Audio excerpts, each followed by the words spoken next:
বাংলাদেশ থেকে পাচার হয়ে হায়দ্রাবাদে জোরপূর্বক দেহ ব্যবসায় বাধ্য করা এক কিশোরীকে উদ্ধার করেছে পুলিশ। এ ঘটনায় আবারও আলোচনায় এসেছে বাংলাদেশ ও ভারতের মধ্যে সক্রিয় আন্তদেশীয় মানব পাচার চক্রের বিষয়টি। হায়দ্রাবাদে বাংলাদেশি নারী উদ্ধারের চতুর্থ ঘটনা এটি। খায়তরাবাদ, চাঁদেরঘাট ও বান্দলাগুড়ার বিভিন্ন যৌনপল্লী থেকে পুলিশ তাদের উদ্ধার করেছে। এই শহরের যৌনপল্লী থেকে বাংলাদেশি নারীদের উদ্ধারের ঘটনা নতুন নয়। ২০০০-এর দশকের শুরু থেকেই সংঘবদ্ধ মাফিয়াদের নিয়ন্ত্রণে থাকা এসব যৌনপল্লীতে আটকে পড়া নারীদের উদ্ধার করছে পুলিশ। শুধু বাংলাদেশ থেকেই নয়, উজবেকিস্তান, রাশিয়া, ইউক্রেন, শ্রীলঙ্কা ও নেপাল থেকেও নারীদের এনে এই পেশায় নামানো হচ্ছে।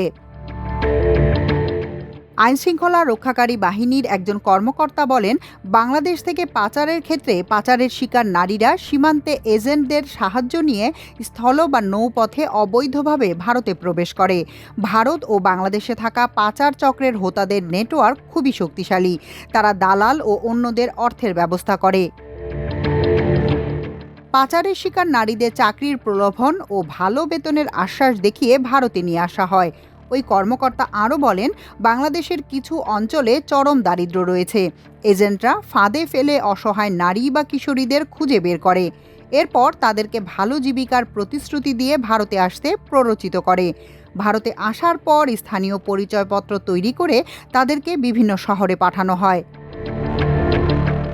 এক পুলিশ কর্মকর্তা বলেন, দারিদ্র্যের কারণে বাংলাদেশ থেকে নারী, পুরুষ ও শিশুরা অবৈধভাবে ভারতে প্রবেশ করে। ধরা না পড়া পর্যন্ত তারা নিজেদের বাঙালি পরিচয় দিয়ে জীবিকা নির্বাহ করেন।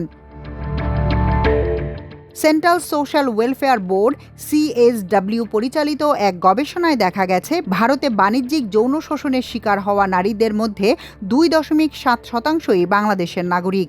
বাংলাদেশ থেকে পাচার নারীদের কলকাতা, দিল্লি, হায়দ্রাবাদ, মুম্বাই সহ বিভিন্ন শহরে দালালদের কাছে বিক্রি করা হয়। হায়দ্রাবাদে পাচার চক্রের হোতারা আত্তাপুর, বান্দলাগুড়া, চিন্তালমেট, হিমায়ত সাগর রোড ও চম্পাপেটে সক্রিয়ভাবে এসব কর্মকাণ্ড পরিচালনা করছে। মাল্টিমিডিয়া ডেস্ক, আমার দেশ।